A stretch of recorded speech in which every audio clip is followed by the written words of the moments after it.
मित्रांनो, आपले सर्वांचे हार्दिक स्वागत आहे रमेश महाजन या यूट्यूब चॅनलवर।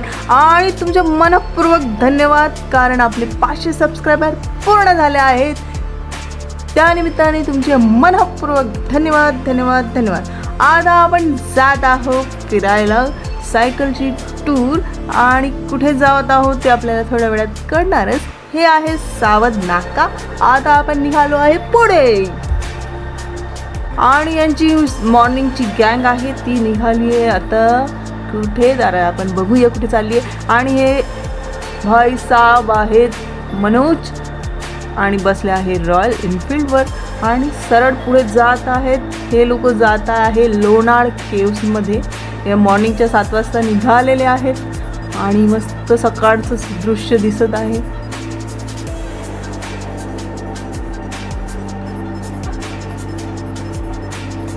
आणि हे आहे आमचे जे करत आहे रेकॉर्डिंग, आणि समोरच आहे बाजूला पाईपलाईन।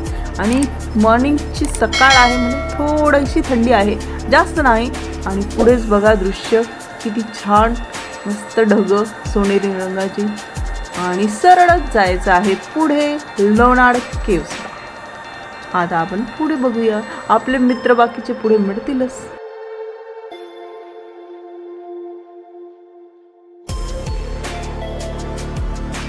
आणि ते सायकलवर येलो टी शर्टवर होते श्रीराम पाटील काका, आणि ते सायकलवर होते ते हळूहळू येतील, आपण बाईकवर आहोत म्हणून फटाफट।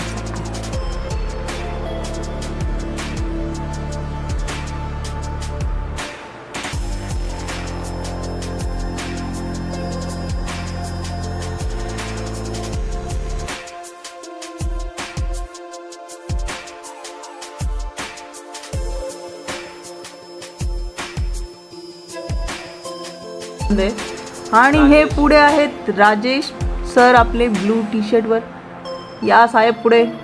आणि पुढे आहेत आनंदभाई, आणि त्यांच्या आनंदभाईच्या पुढे आहेत प्रफुल्ल, जे यांच्या टीम लीडर आहेत सायकलिंगचे। आणि टीम लीडरनी जे सांगितलं तेच हे लोक ऐकतात। आपण आता सगळ्यांच्या पुढे निघालेलो आहेत, ते सायकलवर हळूहळू मागे येत आहेत।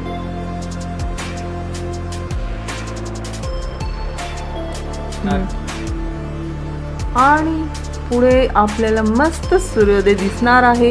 मनुष्य, प्राणी मात्र, पक्षी, कीटक, पाने व फुलझाडे अशा सर्व सजीवांना प्रेरणा देणारी निसर्गाची अद्भुत देणगी म्हणजे सूर्य, म्हणजेच सविता। गायत्री मंत्रात सूर्याचे ध्यान करून बुद्धीला उत्तम प्रेरणा मिळावी अशी प्रार्थना केली जाते। सविताच्या तेजाचे ध्यान केले जाते। सूर्योदय होतो आणि शरीर, इंद्रिये, मन, बुद्धी या सर्वांमध्ये निसंशयपणे प्राणसंचार होतो। सूर्या इतकी स्फूर्तिदायक देवता दुसरी कोणतीही नाही। सूर्याचे डोंगर, नदी, सरोवरे, समुद्र येथून निसर्गपट्टावर सोनेरी तांबडे रंग उधळत होणारे आगमन, पसरत जाणारे किरण, आणि संध्याकाळी तेज किरण आपल्याला हात ओढून घेण्याची क्षमता, यातच सूर्याचे देवत्व आहे। त्याची लीला अगाध आहे। आणि बघा किती सुंदर दृश्य, मस्त सोनेरी किरण। आणि आपण आता नुकतीच सुरुवात केली आहे लोणार टेकडी। आणि मित्रांनो, हा जो रस्ता दिसतोय आपल्याला, ती आधी पायवाट होती आणि रस्ते खूप खराब पण होते। तर गाववाल्याने मिळून आता ही डायरेक्ट पूर्ण टेकडीपर्यंत सिमेंटचा रस्ता केलेला आहे। त्यामुळे डायरेक्ट बाईक किंवा सायकल टेकडीपर्यंत वर पोहोचू शकते, म्हणजे आपल्याला चालायची गरज नाही, डायरेक्ट पोहोचू शकतो आपण थेट वरती। आणि मित्रांनो बघा आजूबाजूचं दृश्य, जंगली झाडं, फुलं, पानं, छान दृश्य बघायला मिळत आहे।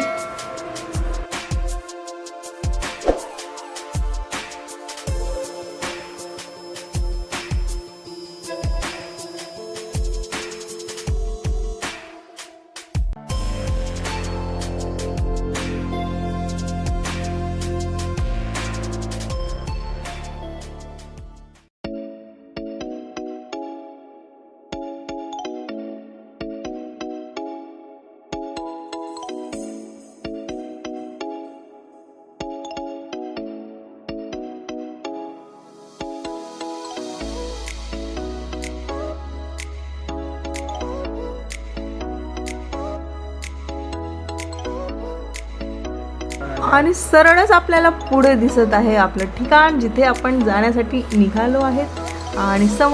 आणि श्रीराम पाटील काका पण आले मागे आपल्या, आणि त्यांच्या मागे आहे मनोज भाऊ, आणि आपण आपल्या ठिकाणी पोहोचलो आहोत. आणि समोरच हे दृश्य आहे लेण्या, लोणारची लेणी. राकट देशा कणखर देशा दगडाच्या देशा. कवी गोविंदाग्रज यांनी केलेले महाराष्ट्र वर्णन, महाराष्ट्रातील कोरीव लेणी पाहताना हा खरंच दगडाचा देश असल्याची खात्री पटते. महाराष्ट्रात असंख्य लेणी आहेत. औरंगाबाद जिल्ह्यातील अजिंठा वेरूळची लेणी तर जगप्रसिद्ध आहेच. लोणावळ्याजवळील कार्ला, भाजा मुंबईजवळील घारापुरी, बोरिवलीतील कान्हेरी, जुन्नर जवळील लेनांद्री आणि लेण्या ही ऐतिहासिक आणि कोरीव शिल्पकलेचे सौंदर्य दाखवणारी. आता लेण्याच्या या यादीत आणखी एक नाव जोडूया, ते म्हणजे लोणाड. लोणाड हे भिवंडी जवळील एक खेडे असून येथे 7व्या दशकातील लेणी आहेत. कल्याणहून 20 किलोमीटर अंतरावर असणारी ही लेणी म्हणजे शिल्पसौंदर्याचा उत्तम दाखला. भिवंडीहून मुंबई नाशिक महामार्गावरून थोडे पुढे गेलात तर सोनाडे फाटा लागतो. या फाट्यावरूनच एक रस्ता लोणाड गावात जातो. सोनाडे फाट्यावरून पुढे जात राहिलात तर एक उंच टेकडी दिसते. या टेकडीवरच लोणाडची लेणी आहेत. टेकडीच्या खाली एक मंदिर आहे. या मंदिराजवळ वाहने उभे करून पुढे चालत टेकडी चढावी लागते. या रस्त्यावरून चालताना असे वाटतच नाही की पुढे लेणी सदृश्य काहीतरी आहे. टेकडीच्या मध्यभागी आलात तर तिथे तुम्हाला ही बौद्धकालीन लेणी आढळते. मध्यभागी एक गुहा म्हणजे चैत्य आहे. त्याच्या प्रवेशद्वाराजवळच एक साधारण 6 फूट उंची असे दगडातील कोरीव शिल्प दिसेल. या शिल्पात राजा, राणी आणि त्यांच्या सेविका दिसतात. मारुतीच्या मंदिरात ज्याप्रमाणे मूर्तीला शेंदूर लावलेला असतो तसाच शेंदूर या शिल्पाला लावलेला आहे. प्रवेशद्वारा ओलांडून आत वरवंट्यात प्रवेश केल्यास आतमध्येही एक देवाचे शेंदूर फासलेली मूर्ती आढळतात.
गजानन महाराजांची तस्वीरही आतमध्ये लावण्यात आलेली आहे।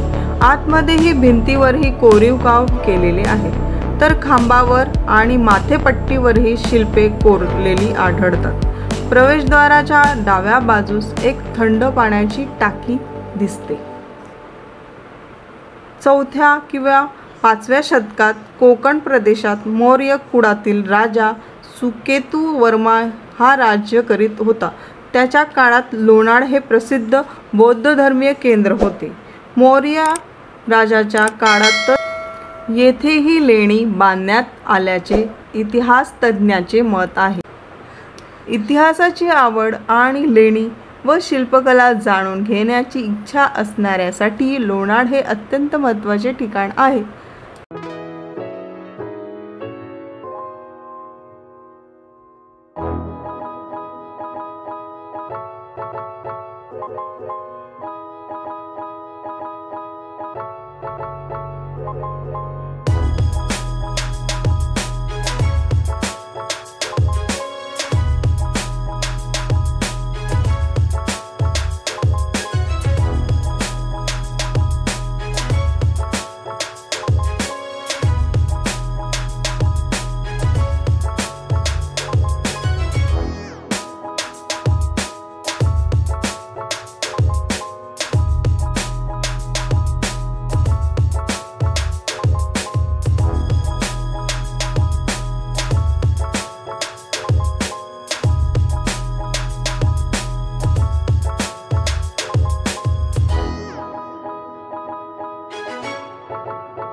आणि संपूर्ण लेणी बघून झाली आहे। आता आपण परत आपल्या कल्याणला निघालो आहेत आणि सर्वात पुढे आहेत श्रीराम काका आणि आनंद, राजेश, प्रफुल्ल, मनोज यांची टीम आता परतीच्या प्रवासाला निघालेली आहे।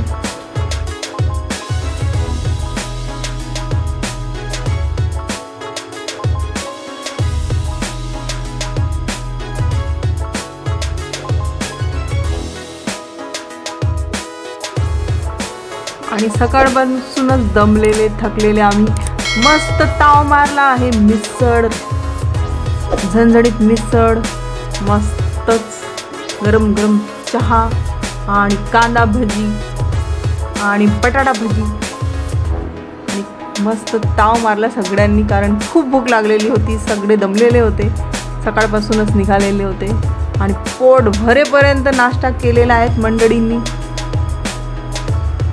तुम्ही पण या ना। आणि सगळं संपवून आम्ही परत आमच्या घरी निघालेलो आहोत। आणि मित्रांनो, व्हिडिओ बघितल्याबद्दल धन्यवाद। असेच आमच्या चॅनलला लाईक करा, सबस्क्राईब करा आणि बेल आयकॉनचं बटन दाबा, म्हणजे पुढील व्हिडिओ तुम्हाला लगेच कळतील आणि तुम्ही बघू शकाल। आणि स्वतःची काळजी घ्या। Bye bye.